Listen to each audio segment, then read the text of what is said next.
What's going on, y'all? Welcome back to the channel and my review of Batwoman, episode 3. So we kick off the episode with a flashback that's shot in that same way that the other flashbacks were shot, with this weird, it's not really a shaky cam, it's like the subjects in the shot are shaking or going in and out of focus, and it's difficult to watch.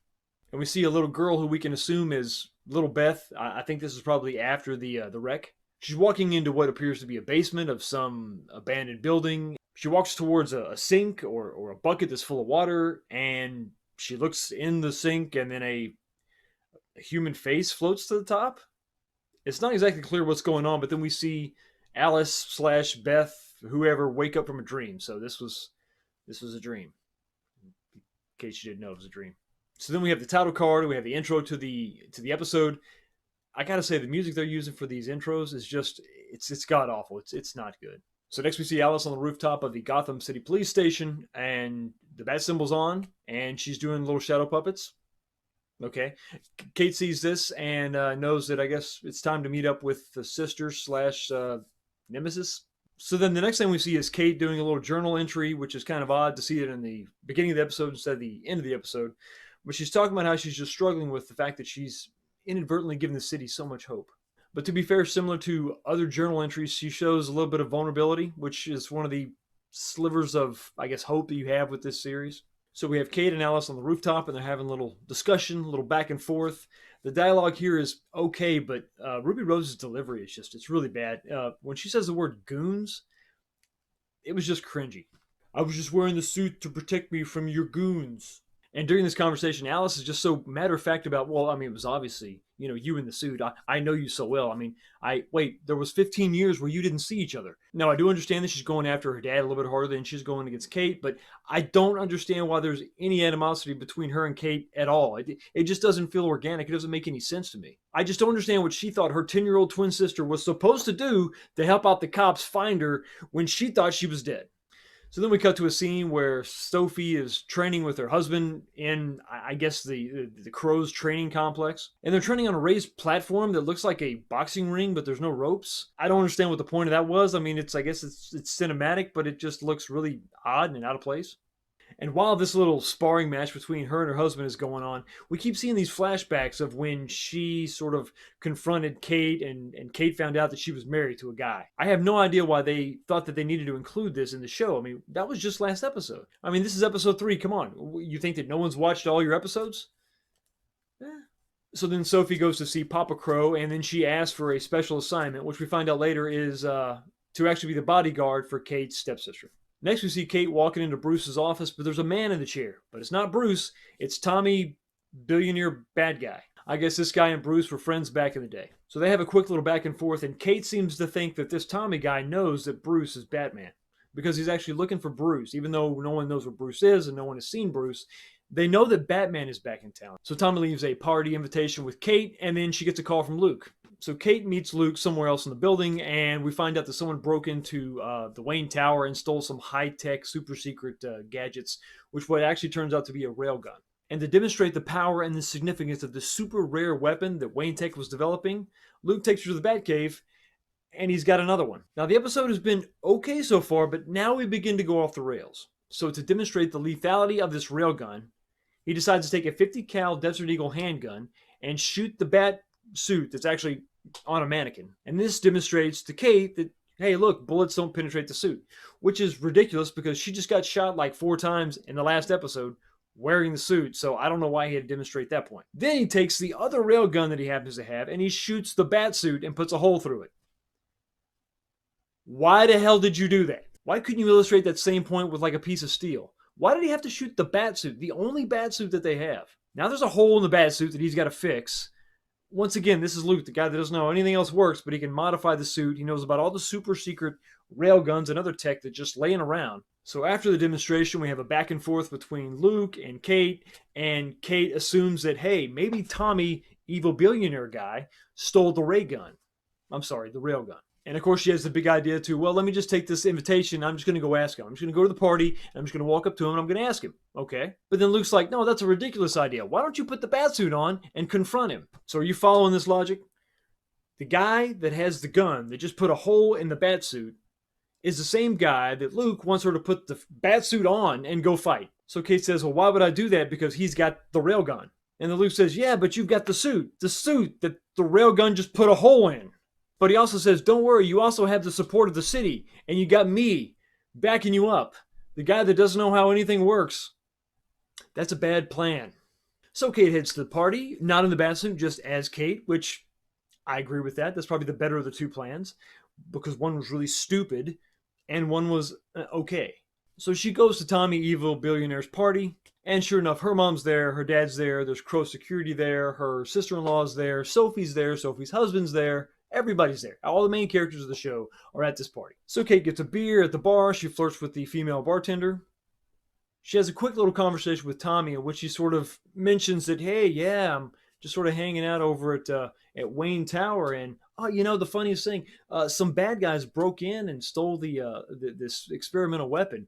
It's really weird, but luckily there's a GPS tracker on there, so you know it's just a matter of time before Wayne Security finds out who's got it, and they're gonna get the bad, they're gonna get them, they're gonna get them, they're gonna get them.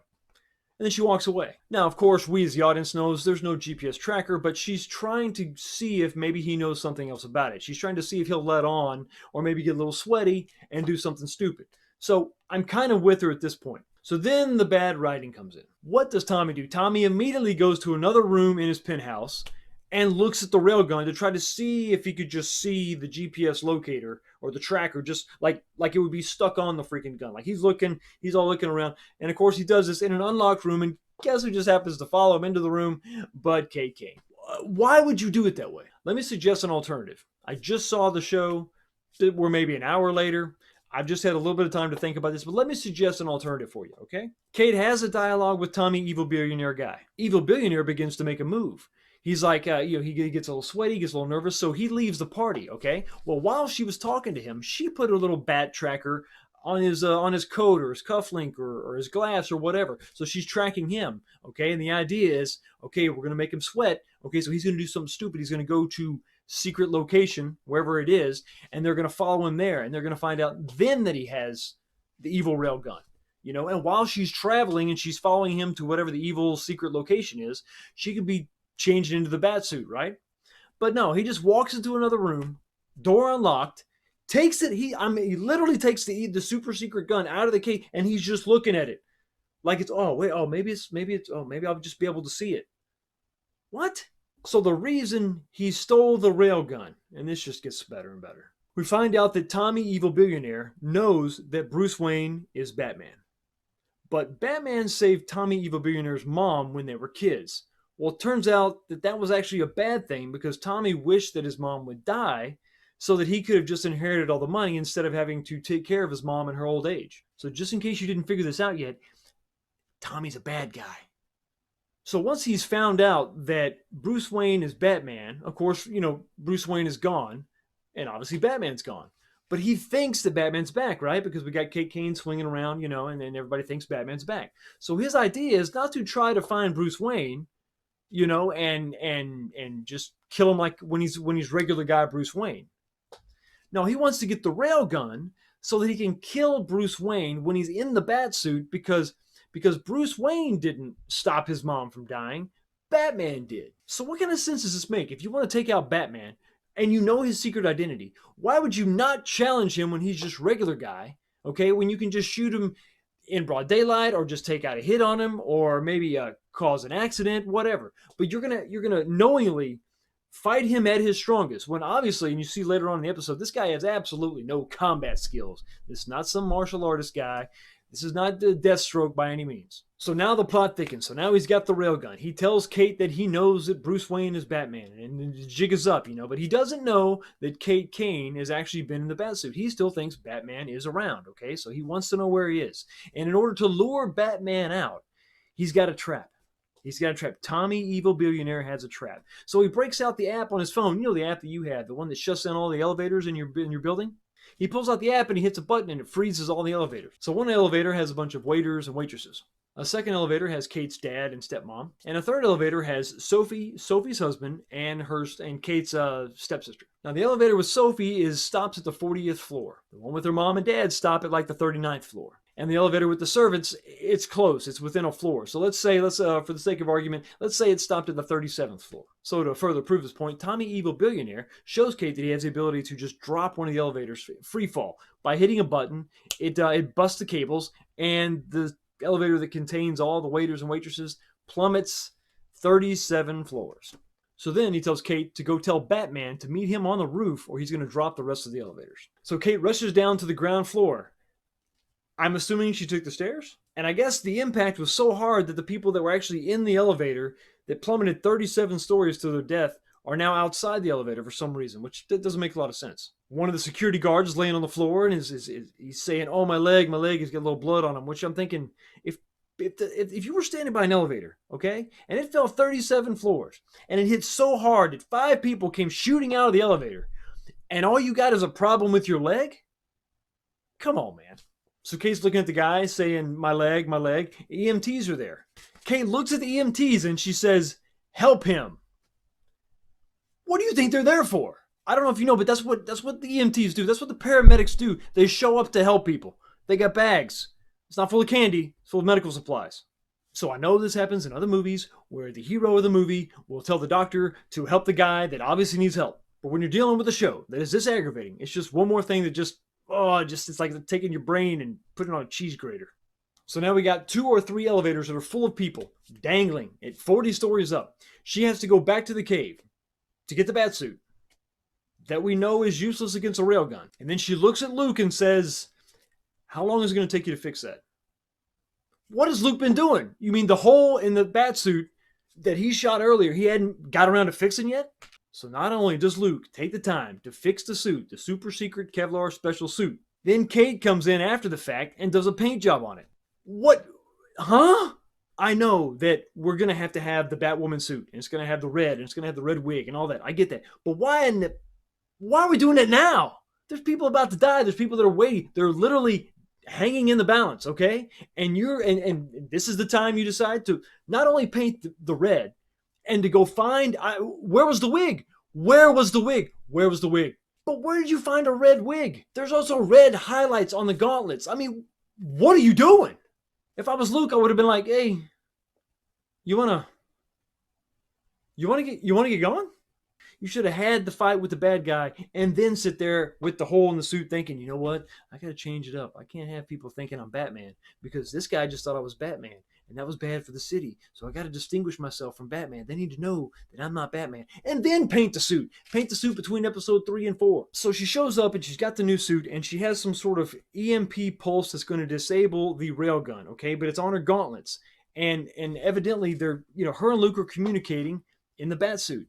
And he's back in the Batcave, and he's got an iPad, and he's got I guess he figured out how everything works now. I don't know, but he's talking to her and he's telling her about the gauntlet, and she's got to use the gauntlet. You got to hit the button on the gauntlet. When the light turns green, you're good to go. And then it's like, she's like, "No, it's red." He's like, "Well, didn't you charge it?" I'm thinking, well, how much time has gone by? It takes a couple hours to charge an iPhone. How long would it take to charge the gauntlets that I guess he just fabbed? He just made up out of nowhere? Once again, this is the smartest dumb person I have ever met.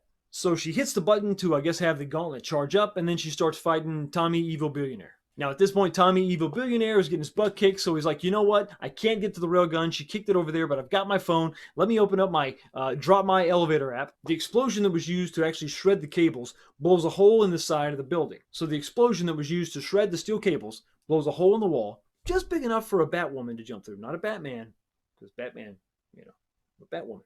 She takes out the double batarang, which is something that Luke alluded to earlier. And that's the thing I forgot to mention. Evidently, what they're going to do in the show is that Kate's going to say, "Ooh, what's that?" And Luke's going to say, "Put that down. That's not for you. That is a," and he's going to fill in the blank. He's going to tell you whatever that device is. And then she's going to use that exact same device later on in the episode. We saw it in episode 2, and now we see it in episode 3. So it's a dual grappling hook. Okay, you hold the thing, and the grappling hook shoots out of the bottom and shoots out of the top. She's going to use this to stop the elevator that's descending at 800 miles an hour straight down. Now, the concept of the gadget is fine. I don't mind that. But the effect that they used was really, really bad CGI. I don't know why they wouldn't just use a practical effect here. It would have just looked better. But they use this CGI, and it just looks so bad. I mean, it looks so fake. And because you're so up close on the effect, you could just see how bad it is. So once Batwoman has the elevator secured, she tries to make her way back through the hole to continue to fight the bad guy. Alice shows up out of nowhere, smacks him on the back of the head, and of course this saves her sister. Batwoman crawls out of the hole, makes her way back to the rooftop, where Alice is still waiting for her. And during this conversation, Alice reveals that she just killed a security guard, so unfortunately she couldn't make good on her 1-month promise. And she also says that 24 hours is a long time. All this took place over 24 hours? So once again, Batwoman's got time travel powers. I can't believe that all this happened in 24 hours. I mean, just the events, just the time it would take to do everything. It's just ridiculous to think that this happens in one whole day. And of course, by the end of the episode, Kate is back on the ground floor of the tower, dressed as Party Kate with the earrings and everything. And the cops have Tommy, evil billionaire, in cuffs, and he's saying, I would have gotten away with it too if it wouldn't have been for you red wig kids. And then, of course, the bartender's there that she was hitting on earlier, and she's like, hey, I'll call you. But then doesn't give her number. And the last shot of the episode is actually back at Kate's dad's apartment, and there's 3 cards that are on the dresser or the makeup stand of her mom-in-law, and it's 3 playing cards. It's 2, 8, 3. And the mom-in-law sees this, and she puts them away in the drawer before the dad can come in. So those cards are going to have some sort of significance. So anyway, y'all, that's my review of the 3rd episode. It's not that I don't understand the things that they want to accomplish within the episode. I get that. It's the way that they get there that just doesn't make any sense. I don't understand why these events can't take place over the course of a week, 3 or 4 days at least. So that's what I think. But let me know what you think down in the comment section below. Or do you like the show? Can you make it through 1 episode without drinking? Hit like if you like the video. Subscribe if you like the content. Y'all have a blessed day. And I will see you next time.